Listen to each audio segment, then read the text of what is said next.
નર્મદા લાઈવમાં તમારું સ્વાગત છે। રાજપીપળા બાવાગોર ટેકરી વિસ્તારમાં રહેતા એક પરિણીત અને એક સંતાનના પિતાને પ્રેમના અભરખા ભારે પડ્યા છે।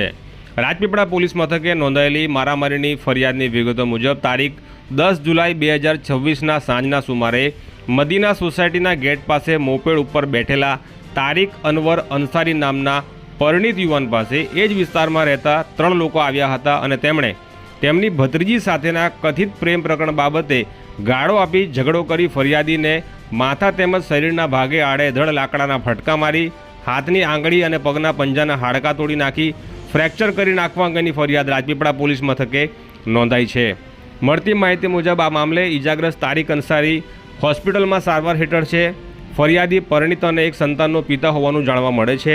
ત્યારે ફરિયાદી તારીક કથિત રીતે નજીકમાં જ રહેતી એક કુંવારી યુવતી સાથે પ્રણયના ફાંક ખેલી રહ્યો હતો, જેની જાણ યુવતીના પરિવારજનોને થઈ જતાં ફરિયાદીને તેમની દીકરી સાથે પ્રેમ સંબંધ નહીં રાખવા વારંવાર જણાવવા છતાં પોતાની હરકતોથી વાજ ના આવતા આખરે યુવતીના પરિવારજનોએ ફરિયાદીને પાઠ ભણાવવાનું નક્કી કર્યું હોય તેમ ફરિયાદી તારીક અંસારી ઉપર લાકડીના સપાટા લઈ તૂટી પડ્યા હતા।